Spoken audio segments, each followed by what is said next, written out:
Hey, Redcasters, be sure to subscribe to our channel and ring the bell to be notified about our latest videos. Go Big Red. But even as a high school coach, we don't have this whole money situation. But I just want to coach football. Like, you're just being 100% honest. I just want to continue coaching football.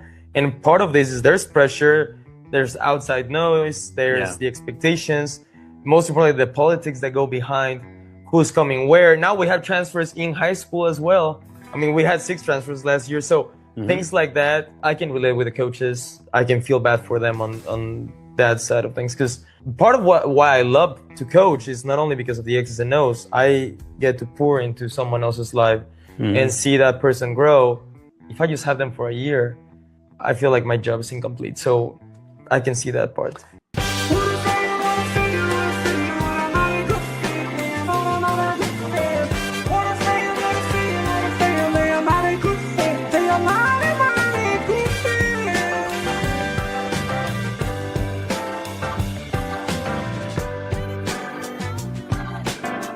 Welcome to the Forum, the show where we learn more about Husker Nation one fan at a time by asking the same 4 questions. I'm your host, Honky, and our guest tonight is a UNL College of Business graduate and winner of the 2024 New Venture Competition. With over 18 years of experience on the field as a player and coach, and currently at Standing Bear High School, he's the CEO and founder of 2% Football, which we'll learn a little bit more about tonight. He's also a lifelong Husker football fan. Welcome to the Forum, Eddie Sicilia. Hi, Matt. Thank you for having me. Excited to be here.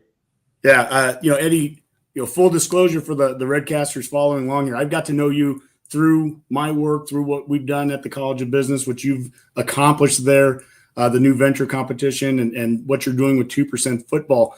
I think it's a great chance before we get into the questions here to tell a little bit about, what your history and your past is and your love of the sport. Absolutely. So my dad played football, so since I can remember, I've loved the sport. I grew up watching it. I grew up playing it. I started playing football when I was 6 years old. Also, because of funny circumstances, I started coaching when I was 13 as well. So I played for a long time. I've been coaching for a long time. So I've always been around the sport.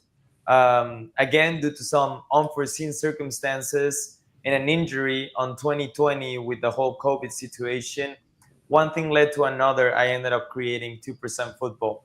Essentially, what we do as a company is we create scouting reports for football teams.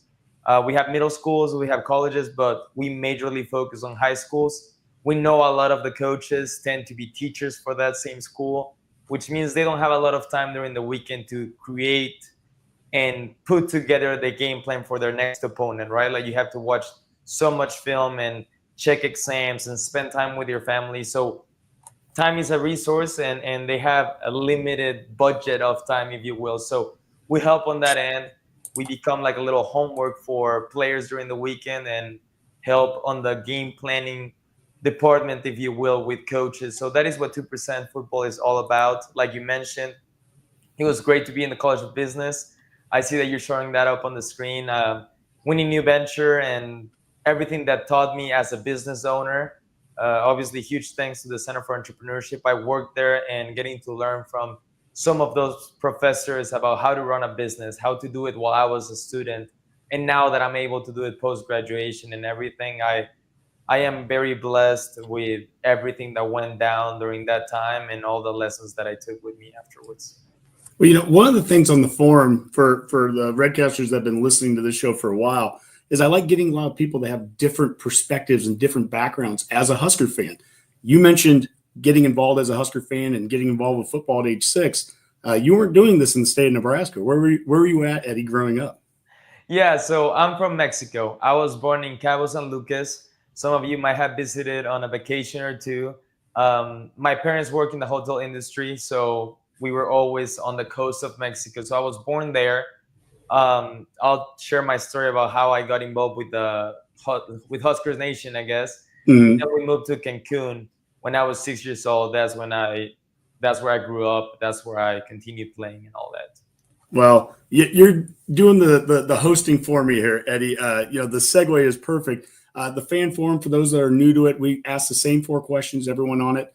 Why are you a Husker fan? What is your favorite Husker fan memory? who are your all-time favorite Huskers, and then we finish it up with how do you think the Huskers are going to do this year. So, Eddie, Cecilia, I got to start with question number one. Why are you a Husker fan? Love it. It was not really a choice. I was born into it. My dad loved the Huskers. And like I said, long story short, my dad and my mom met this family back in the day when they were working in Cabo that were from Nebraska. They came down there. They became really good friends. So it became like a little tradition where during winter, when it was really cold up here, they would come down there and they would stay with us for Christmas or New Year's Eve, like, during the holidays. And then we would come up here and visit them. Obviously watch games whenever we could, stuff like that. So I think you have a picture of me when I was a little kid. Yeah, I want to say, if I'm not mistaken, that was a Christmas gift from them. So this family, I would call them my red family. So it was my red grandparents, my red uncles, all that, because of Nebraska. So that's how I became a really big Huskers fan. Like I said, it was not a choice. It was a decision, a family decision, family tradition, if you will. Oh, that's awesome. And it speaks so much to the value of like the importance of just like when you meet people, like a chance meeting of a Husker fan couple going down to Cabo, meeting your dad, and then just what that's led to. I mean, like, how has that changed your life? We talked about all the other things, the 2% football and going to UNL. I'm guessing Nebraska wouldn't have been on your college radar if you weren't a Husker fan at that young age. And the same things that you talked about, the early Husker blood that was boiling for you, was the same feelings I felt, a couple thousand miles away. But I love that history there. Yes, correct. There's a famous graduation speech from Steve Jobs when he came out of university. He's talking about how you can only connect life if you connect the dots looking backwards. And I think that's one of the biggest pivotal moments in my life, for sure, where even before I was born, my parents meeting this family, and then we all becoming family, them coming down and us coming up, all of that just led to so many things. My junior year of high school, I was a foreign exchange student with them. I also have a picture of that, but stayed over with them my junior year in Glenwood, Iowa, where my hopes and aspirations and dreams of playing football in the States kind of like solidified. Like it became a possibility, became a reality, started getting offers. So that is a thing too. Like you mentioned, I would have never considered Nebraska if that wouldn't have been the case, if that wouldn't have been the story. So once I get injured my senior year and COVID happens and I'm not able to get the scholarship offers anymore because they had to, I guess, decommit the ability to do that for some of the universities. And they told me like, hey, but you can still be a walk-on and earn it. But I couldn't even physically walk. I was like, well, I'm just going to pivot and I'm going to focus on just being a student, getting a scholarship that way. So even though I knew Nebraska was in the back of my head, because I was familiar with everything Nebraska, I didn't want to make the decision just because of the story. So I visited multiple places, but when I got here, I saw the College of Business. They told me the huddle story, right? At this point in my story, I guess I had already started 2% football. I started my senior year of high school. So when they told me that huddle was started here and how it would resemble some of what I was doing, it was just automatic. I was like, hey, I'm not doing it just because of the emotional attachment. This also makes sense decision-wise. So everything just got aligned perfectly. I love the tie-in to huddle. Like when I saw you do your presentation at the new venture competition, I'm going to put that graphic back up while I'm talking about it. But when I saw you do that presentation, John Wirtz Huddle was one of the judges for it. So if anyone's not familiar with the new venture competition, think kind of like Shark Tank essentially, and it's Nebraska students. It's all the majors are open to it. But Eddie, you did such an amazing job up there presenting what 2% football was. You ended up winning the competition that year. I remember you coming the next day to one of our meetings that we had, and you said you won your Super Bowl the night before. I thought that was so amazing. But to your point there, Huddle has come out of that Center for Entrepreneurship. When you talked about the injury and you pivoted to football, I think of Blake Lawrence and Open Doors and what he did. He was a Husker player, and when he went through the injuries, he moved on. He wanted to stay with football and stay with athletics, and him and Adi Kunalik created Open Doors, which came out of the Center for Entrepreneurship as well. It's I'm just so impressed with that ability that you showed to be able to pivot from, hey, I'm going to be doing this. I'm going to be a player. Oops, injuries happen, and I've got to have a career after that. But you've been able to parlay that into something your passion for football. That's the thing that ultimately tied you and I together, was the passion for football. And then I didn't even know you had the passion for the Huskers yet, And then when I met you, then when you said that, then it's like, oh well, geez, we're going to be doing podcasts together. Yes.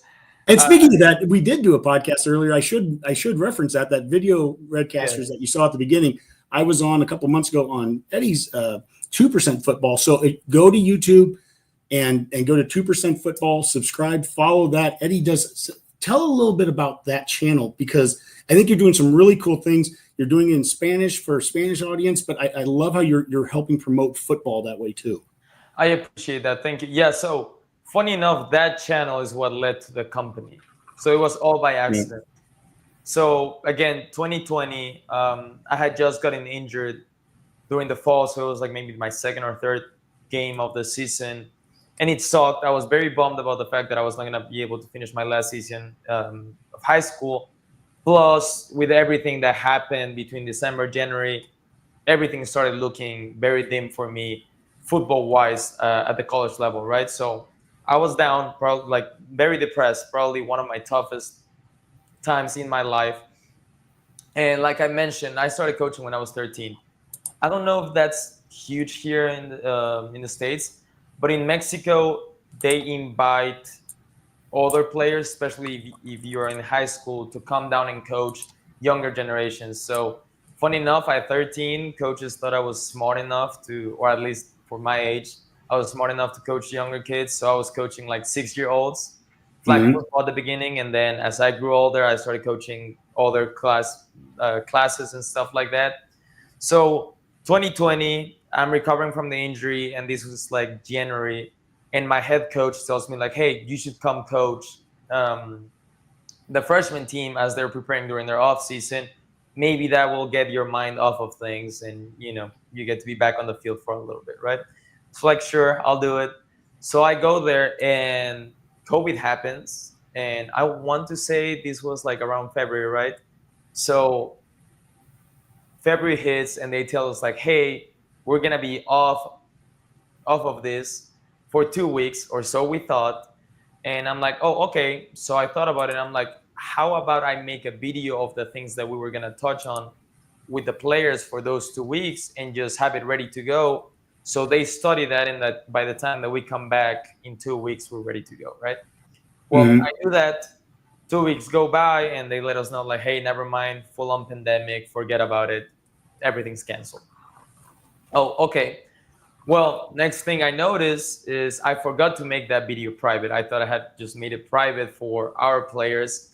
It was public, and the video had like 1,000 or 2,000 views.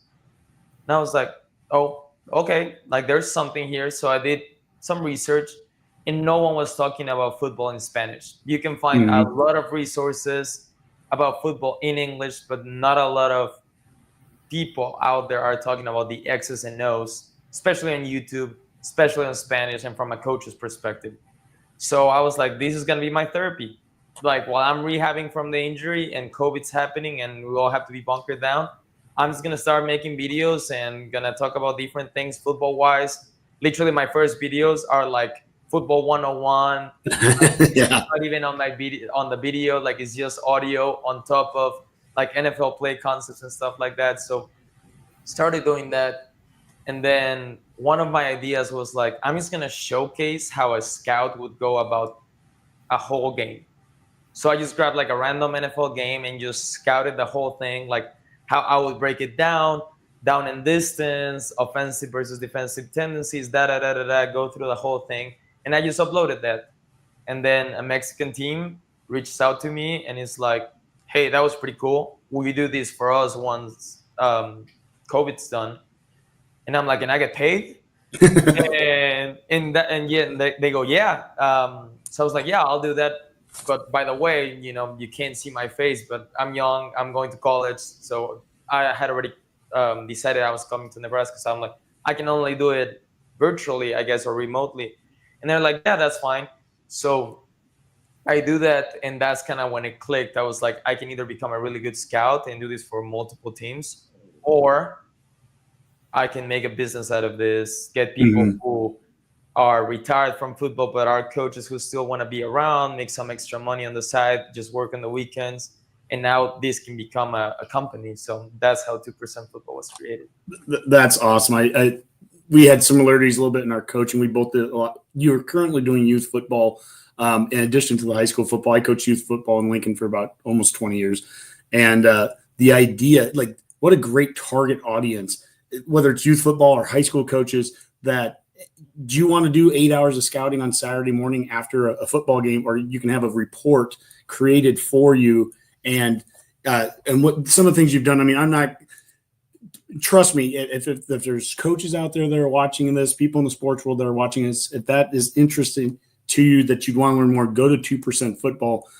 Get in contact with Eddie here, because I'll tell you, I think there's some real potential there. And I know you've looked at some things with AI on top of that. It's so cool. Again, it's coming out of the state of Nebraska, out of the University of Nebraska. It's an amazing story, and I love just getting that story told. So, Eddie, I mean, I'm a big fan. Well, speaking of fan, here's question number 2. What is your favorite Husker fan memory? Man, I want to say I was there for the first game when they started doing the fireworks show at night. And then I have been able to go there and experience it again with my grandpa and my mom. And I did it again with my dad. So just experiencing the night show, and now they have the drones and all of that. Like, that's one of my favorite things to experience. Like, there's nothing like being on the stadium and, you have the fireworks and the show. That's my brother right there. So yeah, I would say so. That's a night game. So there I am with my dad. We experienced the night show. I want to say that was the second ever time they did it. So, and we won that game. So I would say that was my favorite experience, especially as of late, now that I'm older. Dave on our show, we've started this from the beginning, talking about the importance of shared experiences that fan bases have. Those night games, the cool drone shows, but also like big wins, big collective moments where the entire fan base gets together and do something together. And I thought you said something so fascinating on the last episode when you and I were talking on your show. And I don't think I caught it in the moment. It wasn't until I rewatched it. But you talked about how, like, generationally, your generation, the younger students and kids that were coming out of that generation, where you don't have as many of these collective moments together. Like you brought up Friends and said people used to watch the show Friends all at 9:00 on Thursday night, and the next day they talk about it in school. And you're like, your generation, it's, people have been hybrid or remote working and they're on their phones more. And I just thought that was such a interesting take on it. Plus the value that sports is one of those rare things in today's world that still can bring us together all at once. Yes. I mean, I couldn't have said it better. Yeah. Whether you're watching on TV or whether you are, there in person, it's a unifying tool. Right? Like, I see sports, obviously football, because that's my baby, but like anyone else who loves any other sport, being able to, I mean, I was doing that the other day. I haven't texted with one of my friends in a minute. One of the guys that I was really close with in college, he moved away. And, it's just, we catch up here and there, how's life, busy, work, this and that. But hey, the NFL's back. So I literally get a text message yesterday like, hey, you saw Shadur going off? Or, you saw whatever, the Steelers yesterday, the Jags kicker kicked a 70-yard field goal, which is insane. Just texting little things like that, where we can have busy lives and we're all doing our stuff. But when it's time to watch sports and cheer for our favorite team, I'm sure we can all relate of having that one friend or friends or family that we can connect with through that. Well, you said it perfect there. And you talk about relating and through family. And I love this photo that you sent me, you and your dad at the game, and what that means. There's a generational thing. There's a father-son moment. I've shown this on the Redcast before too. My dad, who passed away a couple years ago, this is a photo of him. This is about 7-8 months before he passed away, and it's the last game that he went to, and he and I got to share that moment together as well. These collective shared moments that we as fans have, that Husker football, that sports that bring together for us, and getting to be a Husker fan. I've always said it's a privilege. I know it can be frustrating when we're losing games, and I get it, but it's a privilege to be a part of this because of all these kind of shared moments that you get to have, and you get to meet people that and have something in common with people. Like I love going on away games and going tailgating, and when you look at like Husker Nation, it's diverse in so many ways. But when you're on an away game, the only thing that matters is who's wearing that red shirt. And you find someone that's wearing a red shirt, and all of a sudden you have a connection, and you end up having conversations and sharing a drink or doing whatever with people that maybe you wouldn't have, outside of that. And I think it can be such a unifying thing. And that was a big point behind when we started the Redcast. We wanted to be a unifying voice of Husker Nation, not a dividing voice. Yeah. It's easy to bitch and complain about when things, losses. Nobody likes seeing losses, but there's so many good things about it, and I'm just pumped about it. Are you going to Kansas City in a couple of weeks? Are you going to be there for the I'm trying. Game? It depends on our schedule, high school wise, but if I can, I'll sure. Yeah. I mean, what a great opportunity that is to connect as Husker Nation. I mean, we're going to have 60. I think they said right now 66,000 tickets have been sold, and they can trace 6,000 to Ohio residents. So basically 60,000 they're expecting. It's going to be a Husker home game down in KC land. It's going to be amazing. I mean, they're used to that stadium being all red, so I'm sure it'll be just the same. I already feel bad for Travis Kelce and the other Cincinnati alums, but I'm sure they'll get over it. Well, let's go to question number 3 then. Who are some of your all-time favorite Huskers? Man, that's a tough one. If we go back to that picture with my dad, it's funny because he played receiver his entire life, and he would wear the number 80 because of Jerry Rice. So we would always buy 80 jerseys or 2 when I started playing, but we'd always buy 80 jerseys. So when I was younger, when Kenny Bell started going off and started making those, great catches, he just became a favorite of us. And then the block happened, and then the Kenny Bell story, grew. So Kenny Bell has always been a favorite of mine. Sue, absolutely, super dominant on the defensive side. I would like to say that year he should have won the Heisman. I was super mad that he lost that Super Bowl next to Aaron Donald, because that's a legendary duo, right? Like I wanted him to win that Super Bowl versus Brady specifically, but whatever. Who else? Amir, Roy Halou, and Rex Burkhead. Those 3, as a kid, they were super interesting to watch. They were electrifying. They could make people miss. But now, as I look back as a coach, I think they're very underrated because of the type of impact they had.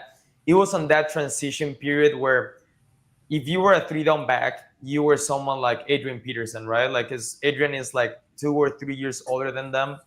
Or if you go backwards, like Eric Dickerson and those type of backs. But these guys were the first ones who were 3-down backs, not just because they could run the ball and block on passing situations on 3rd downs, but because you could check the ball off to them.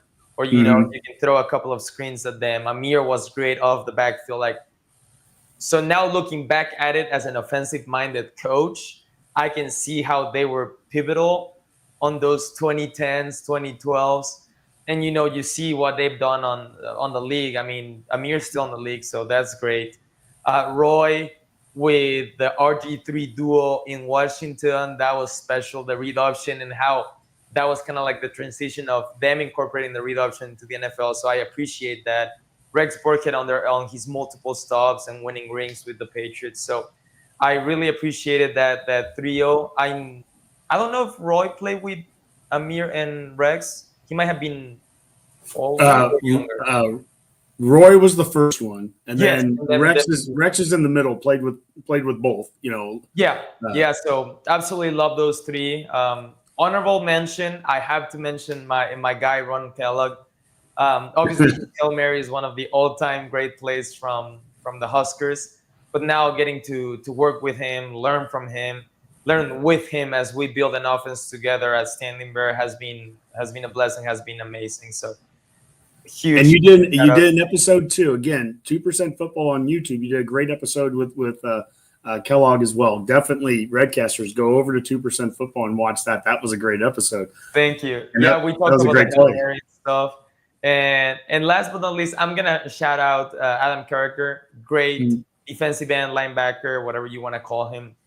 A lot of sacks. Again, someone who I watched growing up, but now I'm coaching his kid at Standing. Oh, that's so cool. Yeah, he's following his dad's footsteps on the defensive side of the ball, but lately we're bringing him to the right side of the ball. He's gonna be playing quarterback for us a little bit as well at JV. So yeah. Well, Adam played quarterback in Washington in high school. He was a 6'6". Oh, I didn't know that. Yeah, he was a big quarterback in high school, and just transitioned over to the defensive side when he came to Nebraska. And he played, if my memory is correct, he played on just a terrible high school team, so they didn't win a lot of games. Yeah. But he stood out and then came to Nebraska and made the switch over to defense, and the rest is history. You also now get to share with Adam that you have both been on the fan forum together. We had Adam on a couple years ago to go through these questions. Yeah. And I had Cody Glenn on it, and you were talking about running backs. He was a running back that then switched to linebacker, but he also now is coaching down in the Houston metro area. He's a high school coach. Awesome. And he and I talked about this, and I'm curious, the same thing goes to you. Being a coach now and seeing it through a different lens, seeing the game through a different lens. You saw it as a fan when you were in 2013 watching Rex and Amir and those guys. But now that you're a coach, how does that change it when you watch a player, or you're watching a play, or you're watching just a season develop? Like, do you see things differently, or do you get more critical, less critical of a player? How do you kind of manage that as a fan now? Oh man, that's a good question. I would say since I was young, obviously since I started coaching at an early age, it changed the way I watch games. Mm-hmm. I don't know a lot of people who would enjoy being next to me when watching a game if I'm actually sharing what I'm thinking.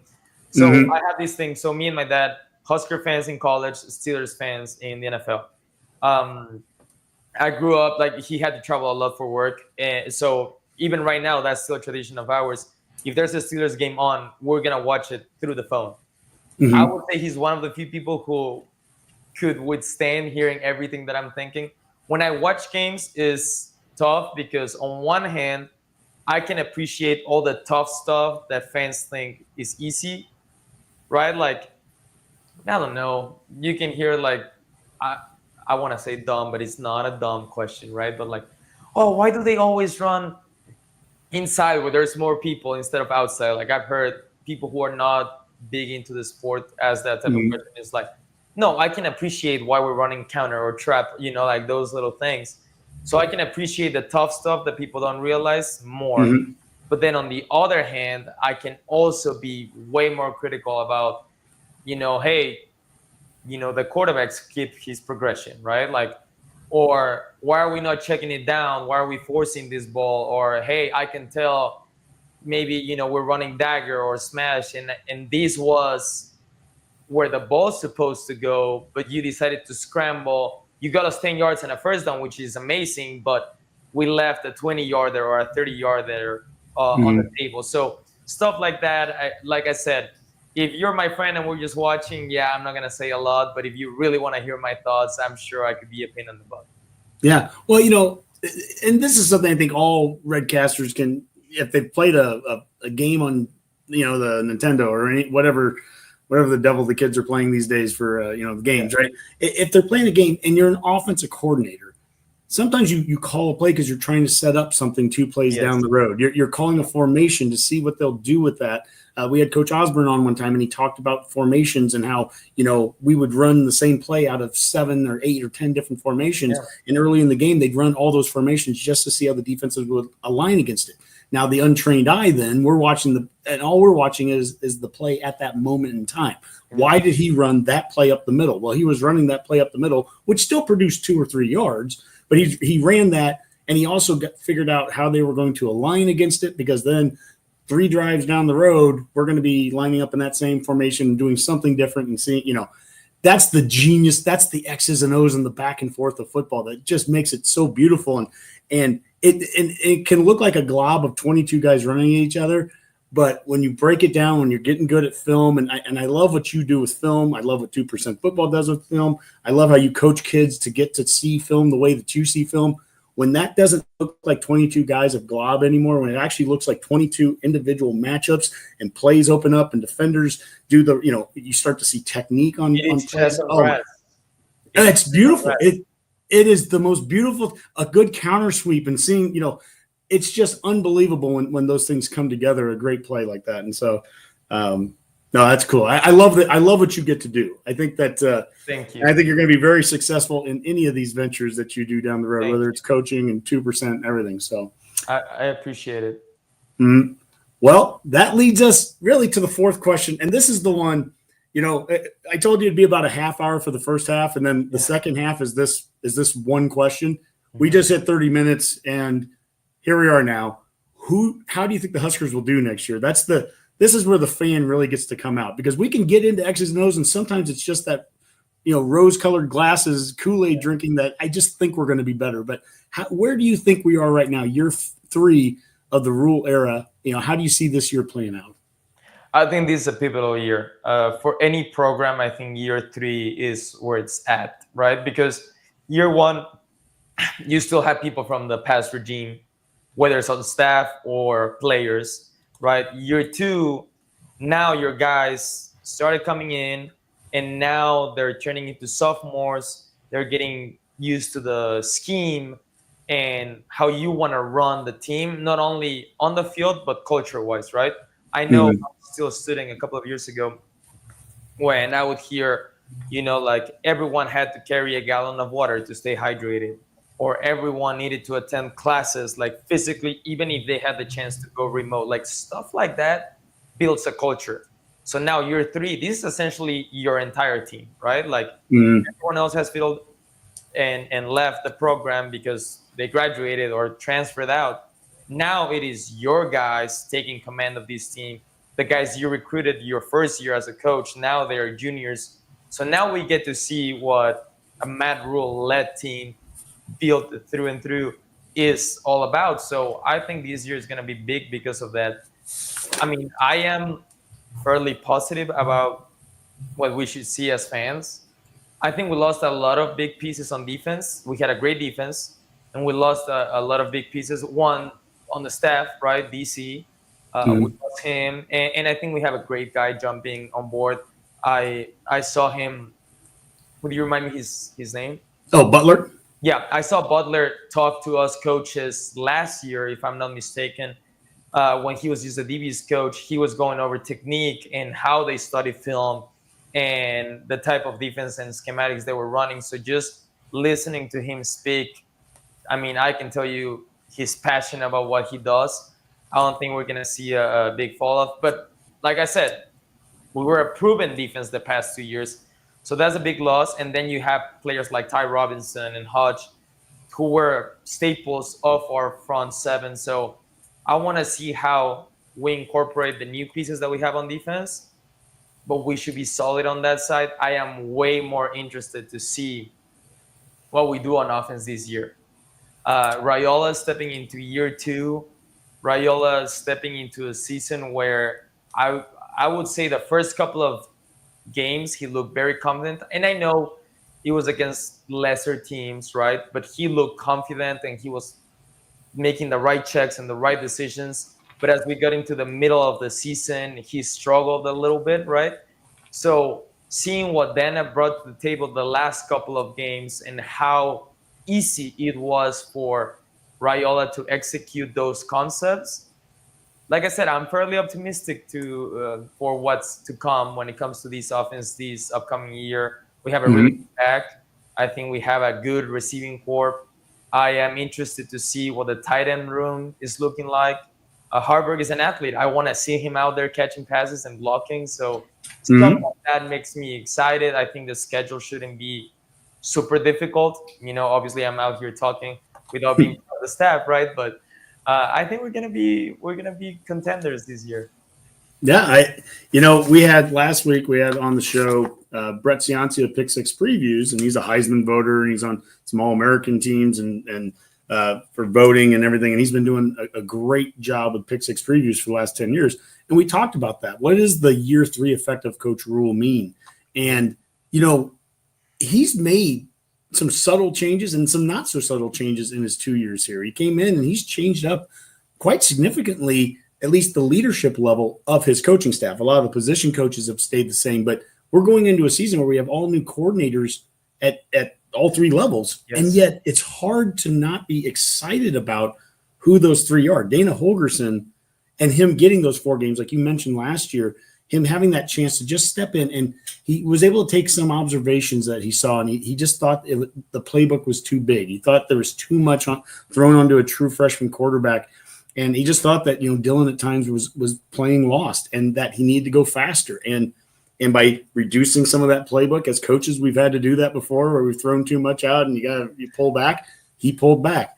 I 100% agree with your take on Butler on the defense. And in addition to that, for him to bring in Phil Snow, who he probably wanted to bring in 2 years ago. He was his longtime defensive coordinator at previous stops like Temple and Baylor. And now he's here, and he's not even the coordinator. He's just one more assistant coach with a ton of experience. Yes. That is a good voice in that room. He brings in Coach Williams, the DB's coach from he was at UCF last year, and he was the DC there. I mean, that's like 3 guys with coordinator experience just on that defense alone. That's so big. And then you go to special teams, and Mike Eckler, who you've gone to the coaches clinics, yes. at UNL.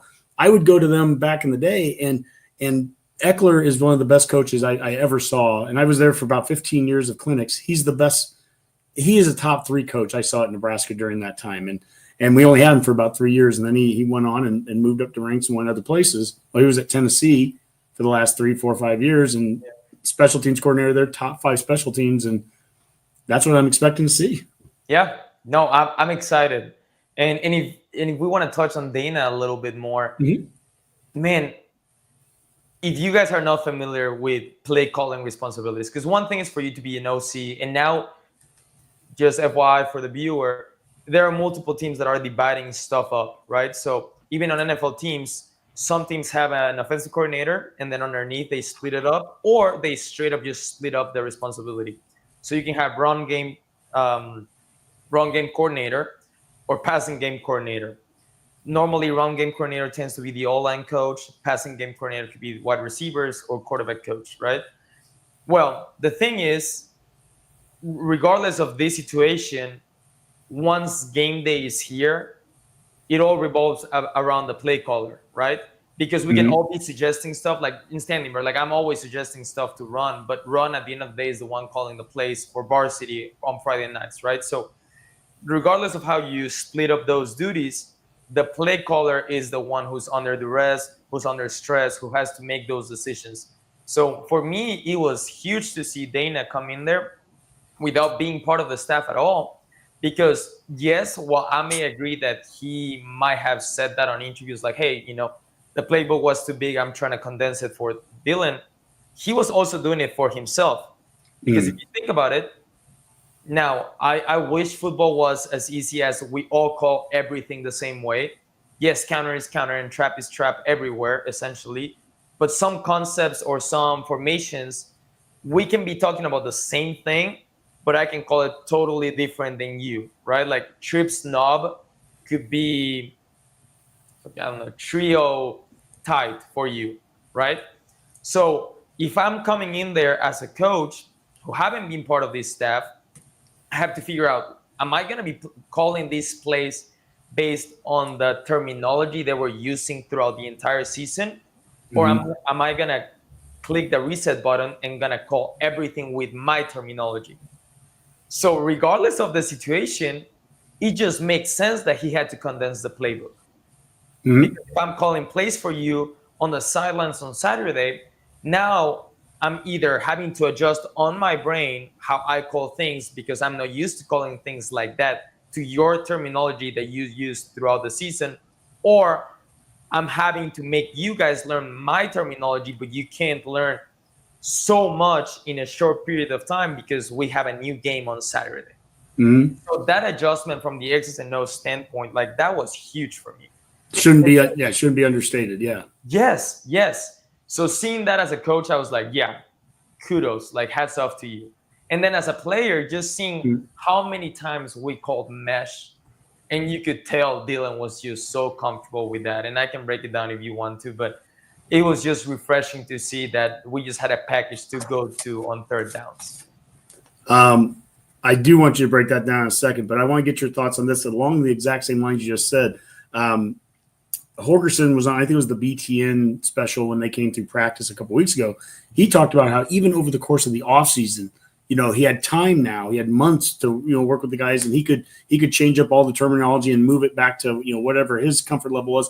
And he said, no, it's easier for me to adapt. I'm smart enough to adapt my terminology to what these guys already know. And so he went that route. I mean, even that's, I don't know if that's a subtle move or a big move, but in your opinion, like, what does that even do for this team that, he just continued to keep along the line, a lot of the same terminology, the way they've been doing it. He kept the same OC from last year. Satterfield is now coaching tight end. So it's not like, he had a huge, change up in the coaching staff. So there's more familiarity. How big is that going into year 3?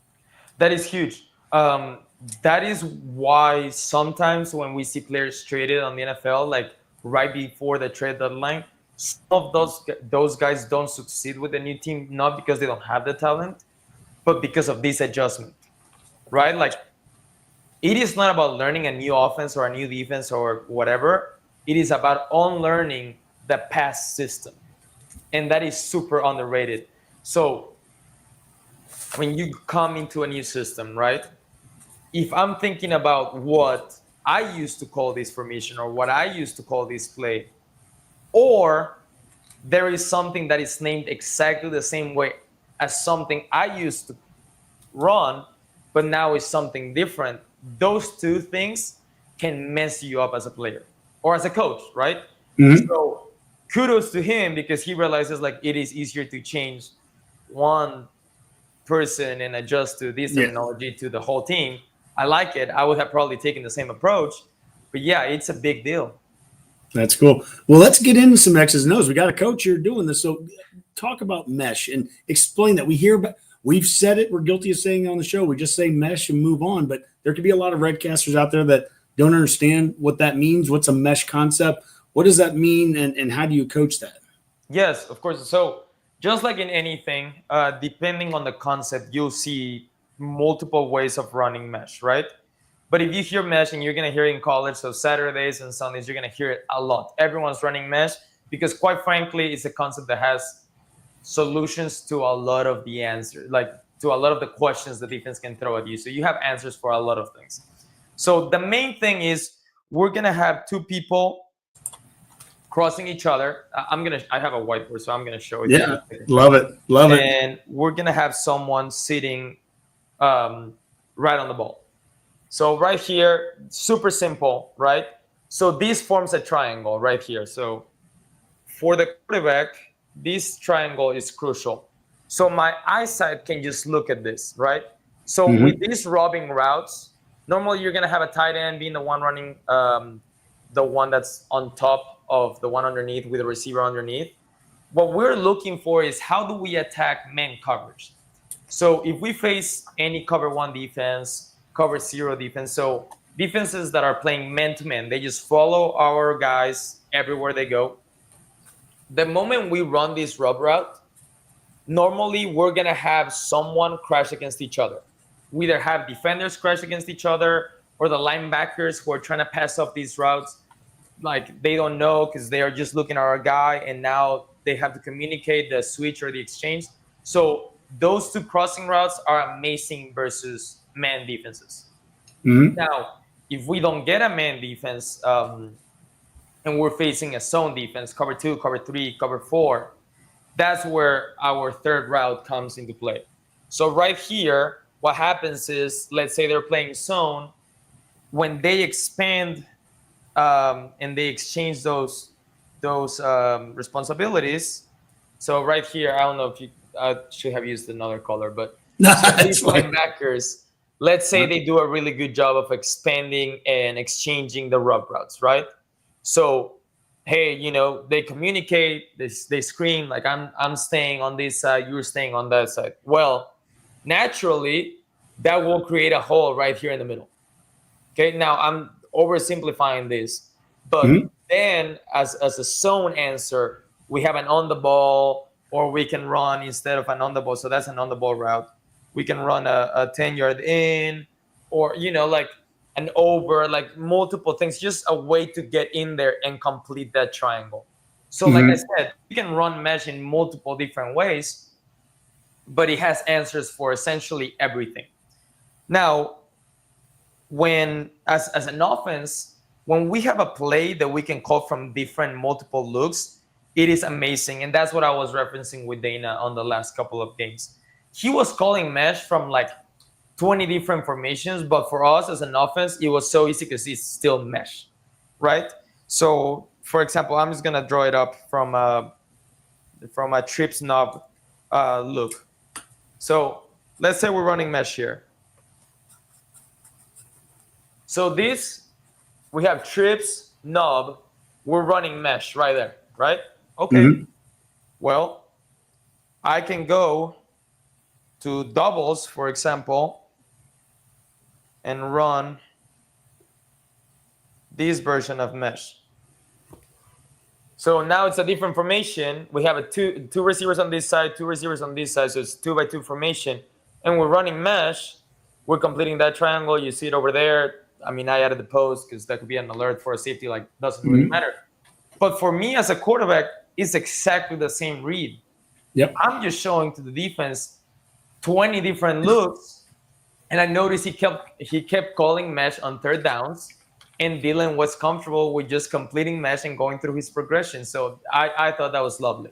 Well, and speak a little bit. You talked about zone versus man defense, Yeah. and this can get complicated for some folks if they're not into the X's and O's piece of it. But what are some things that OCs like to do, maybe pre-snap? What are some ways to try to identify what kind of defense someone's in if you're the OC and if you're the QB to set yourself up for success when the ball is snapped? Oh, I love that question. Um, okay, so when they get into, we call these men zone tails. Okay, there's multiple ways of doing this. Funny enough, it's harder to do it in high school, and I'll explain why. But it is essentially because Saturdays and Sundays are more matchup based. Okay, so you were talking about Adam Carricker playing quarterback and linebacker in high school back in the day, right? Mm-hmm. Well, the best athletes in high school can play multiple positions, and that's just it. Yep. But when you're in college, a linebacker looks very different than a cornerback, right? Well, Yep. if any of you guys are Pets fans or just like to watch Brady, back in the day, they used to do this a lot. They would line up in whatever formation, and they would split up their running back out wide. So I'm going to draw it up here. So in this formation, it looks like I'm on empty, and my running back's out here. Okay. Yep. So what they would do is once they would line up like this, they would just look at who's lining up in front of my running back. If it's a linebacker, again, matchup based league, we can probably 80% of the time, probably closer to 90% of the time, expect something that is a man defense. Cover one, cover zero, whatever. We're expecting a man defense because it makes sense that they would have a back on a running back, because you don't want a receiver versus a linebacker, right? Like that Mm-hmm. just doesn't make sense. A receiver is way faster than a linebacker. Well, if they would have a cornerback in front of a running back, I'm expecting zone. Some type of zone, I don't care which one, but again, it's very likely that I'm getting zone, because in zone, I can have a linebacker inside versus a receiver because he's going to have help from other people, and we're just playing zone, right? So Mm-hmm. that little thing right there, they then motion the running back to the backfield and go back to a normal formation with the backfield, with the running back on the backfield. But now, as a quarterback, in those 5 seconds with the motion, I just got a piece of information that's crucial. Am I expecting man or am I expecting zone? Mm-hmm. So OCs, we try to find little details like that and little tricks like that to make the picture clearer for our quarterback before the snap. That's the beauty. This goes back to, we talked about it earlier about football. It's 22 guys. And if your eyes aren't right watching it, or if you don't know what you're watching, it's just a glob of dudes hitting each other. Yes. When you start to break it down to that, and this is the beauty of the coaching piece and what you're doing with your players, is when you can start to get down to certain keys. You're looking at who's lined up over their personnel. Okay, so to your point, it's a cornerback covering this guy versus covering a running back versus a wide receiver or whatever. That's a tell. That's something. You're getting some information. You move a guy into motion.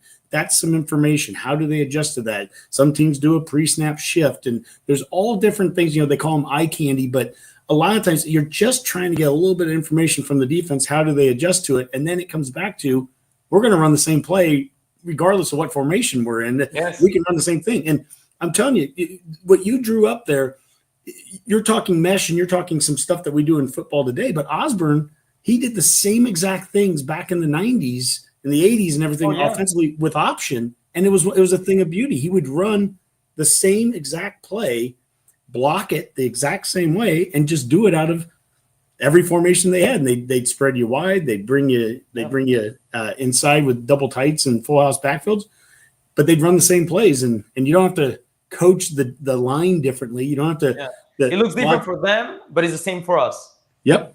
And that's a beautiful part of this, right? Like I see it in two ways. As an offense, you're in two modes. You're either taking what the defense gives you, so we can just line up. And Peyton Manning was great at this. Like, he would check. Like, sometimes he would just line up and then check into the play that best fit this defense. Oh, they're in this coverage. I know I have a beater, like a cover 2 beater. They're showing up cover 2. I'm gonna call a play that beats cover 2, right? So I like to call that like taking what the defense gives you. But on the other hand, I like to call it like imposing your will, right? Mm-hmm. So now it's, I want to call this thing, and I'm going to get the look I want, and I'm going to force this defense to literally take it in the mouth. Like, there's no other way around it. So Osborne was amazing at doing that. Like, hey, I'm just going to line up on this. I know you know this. I know you're stacking the box. You have an extra safety here. Amen on the box. We do not care. We're going to run. That's just it. Yeah. And that's where setting up plays come into place. Like you were mentioning, setting up plays on the first quarter versus the fourth quarter. This is super easy. This is like middle school level stuff. But if I have my receiver run a 5-yard hitch or a 5-yard stop route 3-4 times, and we just throw the little pass and we catch it and we catch it and we catch it, and we get to the fourth quarter, I don't care if you're in cover 3 where the cornerback's supposed to bail out and cover deep.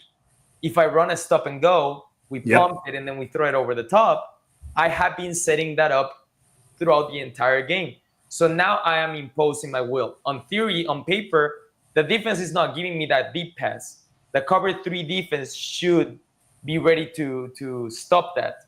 But now I am imposing my will based on what we've been doing for 3 quarters on you. Mm-hmm. Yeah, it's all about giving looks, right? You talk about looks with formations. That's a look of, hey, this guy's coming out. He's doing the 3-yard, and he's gonna do a hitch, and everything looks the same until all of a sudden he does a double move and he's gone. Yep. And sometimes on those double moves you get the defensive holding calls on that because the corner gets beat. On those rub routes that you're talking about with mesh, I think one of the things we've seen sometimes is how do you coach it from a perspective of not wanting to get how do you coach it offensively or defensively in this case? How do you not get the pick called, the offensive pick? Because we've seen great plays. They go, the guy catches it, he runs for 20 yards, and then all of a sudden gets called back because we get an offensive PI, a pick. Or defensively, how do you try to defend that and not get picked and not get beat by that? Like how do you manage coaching that? Yeah, so I would say it's rare for you to see a pick flag on mesh, especially if it's just executed decently right. You'll see it on something more like this. So there's teams that run this. They have a outside receiver run like a spot route, and we have 2 guys covering, right? So the corner is covering the outside receiver, and the backer is covering the running back. Well, they tell this receiver, hey, sit right in front of this linebacker. So when he's following the wheel, you get in his way and he has to go over you or underneath you and now we have that wheel free, right? Mhm. On plays like that, if you're not a good actor, they're gonna call a pick on that. Because the moment you make contact with that linebacker, they're gonna call it, and it's more outrageous. On mesh, it's really hard to do that because on this case, you see that receiver stopping. On mesh, they'll keep running. So again, if they just execute it decently, right, they won't call it. Now, Mhm. as coaches, what we teach on mesh is the depth that you're running it. Let's say it's 4. Like we teach it at 4 and 5 yards. We tell them, hey, run full speed, and then in this middle point, and I didn't do a good job of making them close enough. You are before that, you're not looking at the quarterback at all. You're running full sprint, and you're gonna, as you walk past each other, you're gonna high five each other as you're running. That tells us as offense we're running close enough to each other where we're gonna create that traffic for the defense. And then from there on out, now you can turn back and look for the ball. Mhm. So as a quarterback, if you see a quarterback throwing this mesh before they mesh, that's a wrong thing to do as a quarterback. So that's how we stay tight. That's how we coach on offense.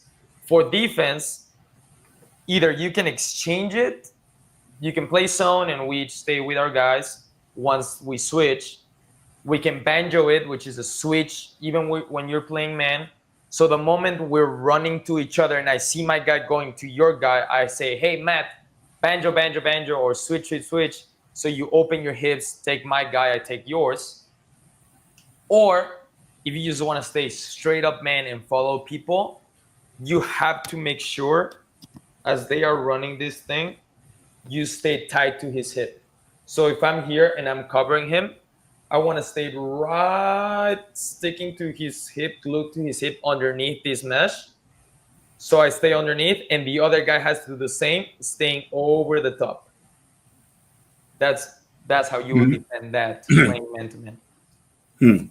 Oh, I absolutely love this. I mean, this is the great part about each of these shows that we do with the fan forum. Like, depending on who the guest is on, they get to bring some of the expertise they have to it. Having you on here to be able to talk this way, I think it's great. You mentioned earlier talking about Butler with the defense. Yeah. And I thought there was something that was really interesting to me that they Coach Rule mentioned coming out of the scrimmage yesterday, and he said they weren't tackling very well. And it hit me with two things. Number one is, okay, well, that's an area we got to keep improving. But they know that they're not tackling well because they are trying to tackle in practice, like the importance. And we had a previous regime where they weren't tackling in practice for 3 or 4 years. It seemed to be kind of unbeknownst to most of us fans, but that's a problem. You need to tackle to get better at tackling. And the fact that they're identifying that we weren't tackling well is a good thing. It means that's an area now we need to continue to focus on, but it's such a key part of the game. And early in the season, tackling and just playing basic fundamental defense can be the difference really easily in losing a game or winning a game, a tight game early in the year. Yes. And I think that's such a dance nowadays with all the limitations, whether it's NCAA or the NFL. I mean, you can only do certain days padded up, and you can only go full contact certain days. And now you have limits. Back in the day, coaches would just go double practice and let's tackle all day, every day. And I mean, yeah, you would learn how to tackle, but I'm sure you had a lot of people getting injured in practice as well. So, you go through the fundamentals and you're tackling dummies and you are wrapping up without going to the ground, but there's nothing quite like going to the ground and tackling. So if you have one of those practices a week, it can be hard. So I feel for the coaches there, but yeah, I agree with you. If you know it's a point of emphasis, you have to work on it. Yeah, and sometimes you have to take a little bit. There's a risk reward of doing some stuff in practice where you've got to do enough to get the guys, feeling it. There's some other technologies that could take place. I've had conversations with some folks about, what are some different things that you can do to mimic tackling without going through all the full tackling pieces of it. How about the big video room that they have up in the new facility where, how can we get guys visualizing the game more and seeing lineups, but you're also trying to prevent that hit at the same time. I mean, it's a blended, it's a balance, like you said, like how much contact you give the guys. You need to give them enough. You don't want to give them too much. That's a tackling balance now, or that's a coaching balance. Another thing that can win and lose games, especially early in the season, these first 2 or 3 or 4 games. Let's go back to Mike Eckler, the new special teams coach. What do you guys do in special teams to prepare for those first games? How much of an advantage, can you get in a game 1 or game 2 scenario if you're that much better in special teams than the opponent? Yeah, and I think, just talking from experience in the high school level, I think that's where you're gonna see wasted timeouts, right? Like just little things. Forget about what happens on the play. Like little things as like, do we have the 11 guys coming in and out of the huddle properly, right? Like, hey, okay, we got stopped on third down, punt, punt, punt. Are we getting our 11 guys from offense out of the play or out of the game and getting the right 11 guys into the field? So sometimes you'll have 10 guys run out there and now you have one missing, or you have 12 and now you have an extra one. So I feel like early on the season, especially at the high school level, you'll see a lot of wasted timeouts. So it's just mental, like who's in, who's not, right? Staying on your lanes, especially on kickoff. We no longer see that on the NFL because it's a different kickoff. But yeah, they changed the kickoff. Yeah. Yeah. In high school and in college, do you have lane integrity, right? Like if you're getting blocked, obviously that's a problem. But even if you are trying to make a play and you get just a little bit outside of your lane, that can produce a huge gap for them to run through. So it's just being very disciplined and the play on a tackle if you are defending on that situation, or finishing the play with a good block for your returner to make a play. Obviously, you don't want to fumble punts, for example. Are you catching as many punts as you can? Making the right decision between fair catching it or actually trying to return it, stuff like that. Yeah, I mean, that's everything you just said there. Husker fans, we have a little bit of PTSD, I think, from the last 7-8 years of early games where we had really bad special team moments that put us in bad spots. You can go back to Illinois a few years ago, and we had a punt return issue there with Cam Taylor-Britt, a great player. Punt return issue. I can remember playing Ohio State and in I think it was 2020, and we came out of a timeout or out of a stopped. Yeah, it came out of a timeout and had a penalty, a pre-snap penalty out of a timeout.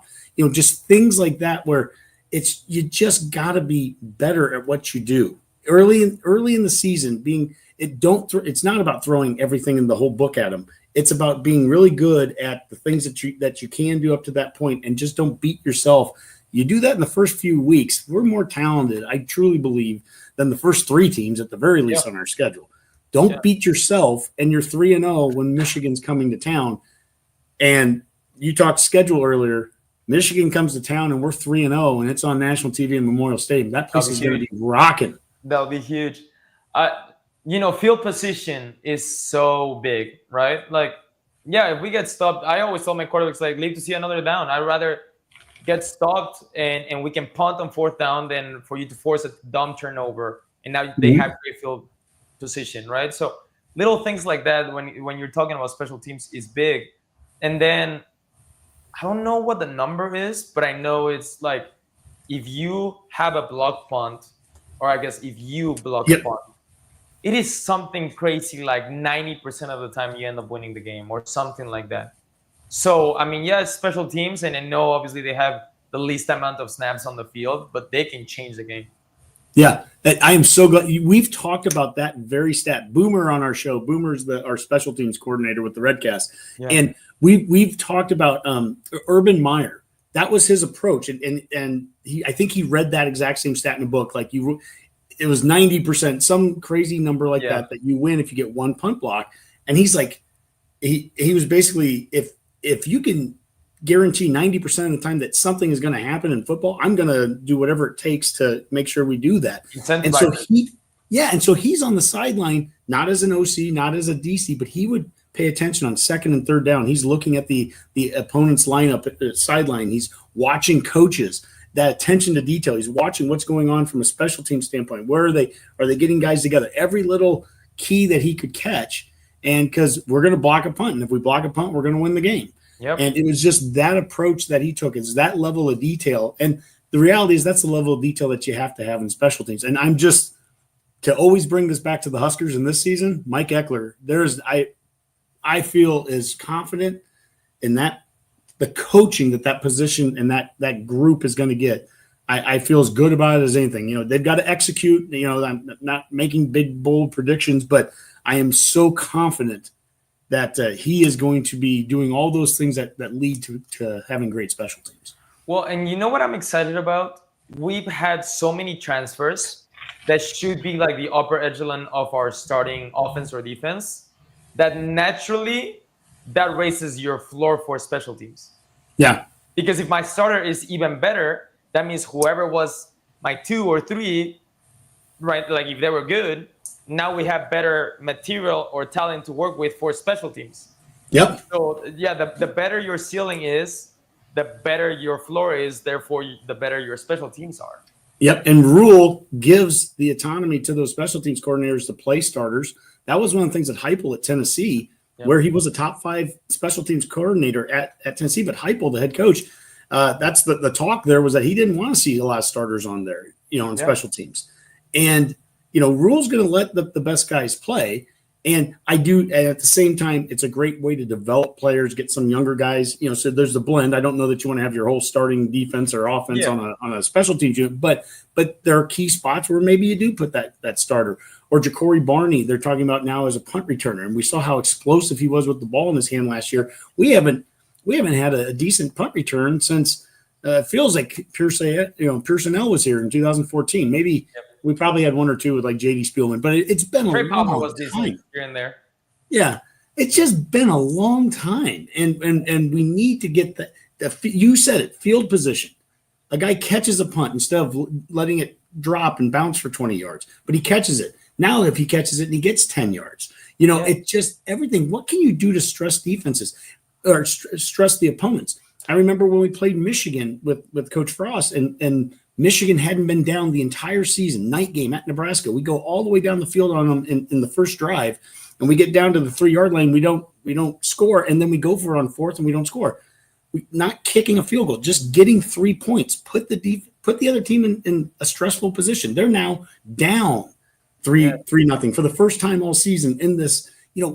Every point matters, and when you lose close games, I think of Oklahoma in 21. We missed a 30-yard field goal from dead center, and then we got an extra point blocked and returned for 2 points. It's like all of those, they're not little things, but those things matter, and they lead to a bunch of really close losses. Again, this is where I feel so good about this season with Eckler and Rule. I truly believe that we're going to be past that.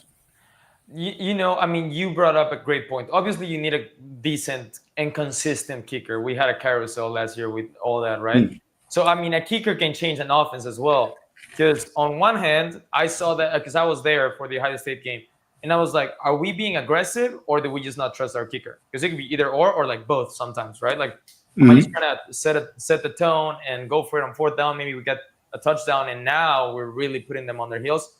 Or we don't trust our kicker, right? So if we have a consistent kicker that hey, his range is 35 to 40, now I don't feel as much pressure as an offense to continuously go for it on 4th down. Let's take the points, right? Sometimes you just got to take the points.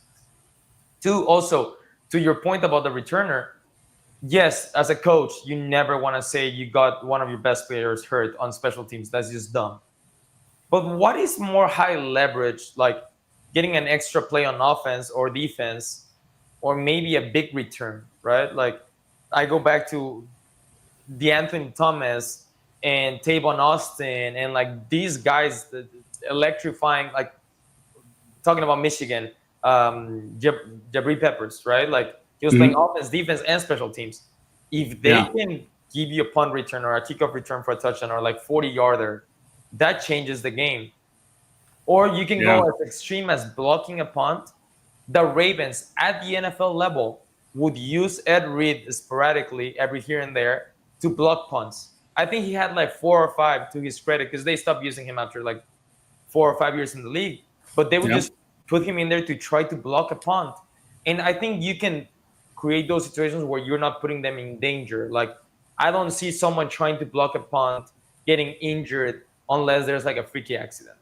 Yeah. Husker fans of my age can remember Baron Miles back in the 90s, and he was a defensive back that made a living off of blocking punts, blocking extra points, and field goals. But even if he doesn't block it, he started to affect them, even the ones that he didn't block, because they had to block differently. Or Right. the kicker knows that this guy's coming from over there. It just, you never know the domino effect of great special teams play. And even if that means we have a great punt returner and they don't want to kick to him anymore, then you're affecting how they want to kick. Instead of it being, you talked about it on offense, that you want to dictate the game to the other team. We've had in special teams, we've had other teams dictate to us over the course of the last 10 years how we're going to block something, how we're going to kick it. Are we going to catch it? And there's some things that, you can beat ourselves in the head and be frustrated about it. I mean, there was a point where, we had so many dang punts that we weren't catching in one of the years, and they kept rolling, and we were losing 20 and 30 yards of valuable field position.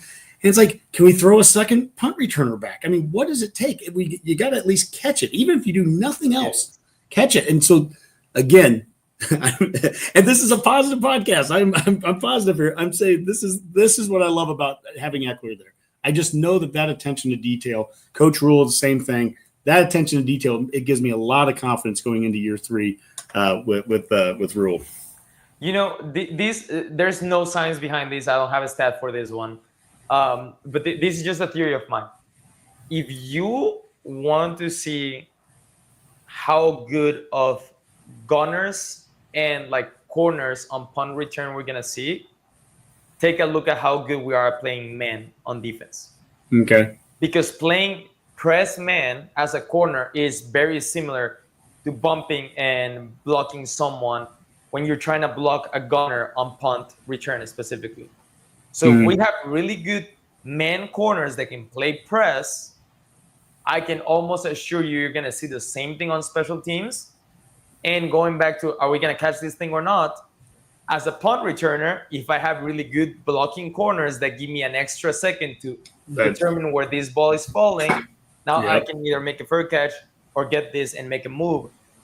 Because sometimes it's not that they're going to get hit, it's just they just feel it because they're looking at this ball. They feel people closer or closing in on them because we don't have the best blocking corners, and that could be a factor. So if we have good blocking corners on punt return, those gunners might take just an extra second, and now the punt returner can have some extra time. That's such a great point there, and it, especially in the punt return game, is it's a game of inches. It's a game of split seconds. Being a great punt returner is not the same thing as being a great kickoff returner. They're two completely different skill sets. And oh my goodness, what a punt returner has to, the amount of things going through that dude's head, I can't imagine it. Trying to catch a ball that's flying around the wind, and you've got guys coming full speed at you, and you have a chance to be getting blown up right as you're catching it. It takes a special kind of guy to want to do that. And so hopefully, Ja'Cory Barney can be that guy. I know he's incredibly talented. We've seen him with the ball in his hands on the offense. It'd be great to see him with the ball in his hands on special teams. Absolutely. Well, this has been great. I love everything about this is what I was hoping for, Eddie. We're getting to our parting shots. And what we always do on the Redcast is we finish the parting shots. If we have a guest on, the guest is always our he takes us out. But before I even hand it over to you, I just want to say again, this has been so awesome to have you on. What you've done with 2% football, what you've done at school at UNL with the new venture competition, I was just so impressed with you from the first moment. My first week on the job that I'm in now, I was at that new venture competition that you won. I got to watch it, and it was such a cool moment. I remember thinking, you're someone I want to reach out to. You're someone I want to connect with, and a couple months later we started to have coffee, and then it's just led to this. And I'm so excited to see what you've done. And I want to tell that story. I want people, here to know that we have great programs or great businesses like 2% Football coming right out of Nebraska, coming out of that Center for Entrepreneurship, where Huddle, where Open Doors came from. I want people to know that the university is bringing students in from a place like Cancun. We talk about brain drain and brain gain. We're bringing people from Cancun to Nebraska because of this. And it's that power of the Huskers and what you've done. I love this from age 6, that to just be that Husker fan that you got the bug as early as I did and from as far away as you did. I'm so blown away by that, Eddie. And it's so much fun to talk to you. I'm glad that you came on here. So that's my rambling. But 2% Football Redcasters, go to 2% Football on YouTube and reach out to Eddie if that's something. If you're a coach and that's an area of interest for you that you think you can use some help in scouting, go to Eddie. But parting shot, buddy, it's all you. Man, I'm out of words. Like, thank you. Like, that means a lot. Coming from you, again, thank you for the invite. I love this. I could talk ball with you all day, every day. I told you the same when you came into my show. We're gonna need to do a part 2 on mine. Yeah. I'm looking forward to that. Husker Nation, I think we're gonna have an exciting season. And now with the seeding for playoffs, we have extra shots to make the dance, and we just need a shot in there. So I'm excited. I'm looking forward to this season and what Coach Will puts together. And going back a little bit to my personal life, I guess, my why is all about making those who believe in me proud, right? And that includes my family, and that includes mentors, and that includes great connections like you. So I appreciate you sharing my story. I appreciate you being so passionate about what I've done and accomplished, but it is up to me to continue doing cool things and continue putting the Husker or the UNL name up there, and now the Standimer name. And I take big pride on making those names mean something, and making those that believe in me proud. So like I said, there's a lot for me to do. The story is not done. And Matt, I like I said, you left me without words. I really appreciate your words, and I'm thankful that you had me over. We should do it again once the season is underway. Absolutely. You're always welcome back on the Redcast. I'd love to go back on the 2% Football, and I'll throw one more promotion out there. You can go to the 2% Football channel on YouTube, and you can watch the episode that you and I did about 3 months ago. Great episode there. That was a lot of fun to do as well. I just think, before we get that too, this is one part of the story as well, is the growth of the sport that we love is football. And you coming from Mexico, a place where we wouldn't traditionally think of football growing. But we talked about it was right after the draft last time, and how you saw it during the NFL draft, how they're going all around the globe where people were announcing the next pick. And we talked about how football getting into the Olympics and just the growth of the sport. Talk a little bit about that, and then we'll take off here. But talk a little bit about what the sport, the growth of it has been globally. Yeah, breaking news for some of you. We do play American football in Mexico, and the level is growing. We have a professional league called the LFAA, which, funny enough, is sponsored by a lot of NFL athletes. George Kittle and Christian McCaffrey, among other people, I know are part owners of some of these teams. So it is growing in Mexico. Are we up to par with the States? No, I don't think anyone is. I think, for example, I don't know if you guys knew this, but Mexico has won the national championship in flag football a couple of times in the last 20 or something years. A couple of times against the States, a couple of times we have lost against the States. I think it's amazing that we have the Olympics adding flag football as one of the sports. If they would do the same thing with tackle football, do I think it would be very different? Yes, because I think the States would just dominate everyone. If they decide to send just a D1 team, forget about having the Pro Bowl from the NFL, right? But I love that it's growing everywhere. For example, I saw a conversation, you know how like the Pac-12 went down and all of that? I saw it online, having a conversation about adding Tec de Monterrey, which is like our Georgia. It's one of the best colleges back in Mexico. They have been national champions for 4 or 5 years straight, I want to say. And they were talking about adding that college to a reconfigured Pac-12. Stuff like that, whether it happens or not, I think it's amazing. We see more games now. There's one in Berlin at the NFL, and we had a Sao Paulo in Brazil one last year, and Mexico City. And this is a beautiful sport. I'm just very happy that it's everywhere. I am proud to represent Mexico and say, hey, we can do it too as players and as coaches. I became the first Mexican coach to coach in varsity, born in Mexico, to coach varsity here in Nebraska. So little things like that mean a lot to me. So I don't know. I don't know where else to take that conversation, but Yeah. There's room to grow for every single country that's interested in this sport. I love every bit of that there, Eddie. Eddie, Cecilia, thank you so much for joining us. And just remember, Redcasters, you too could be the next one to join us on the forum.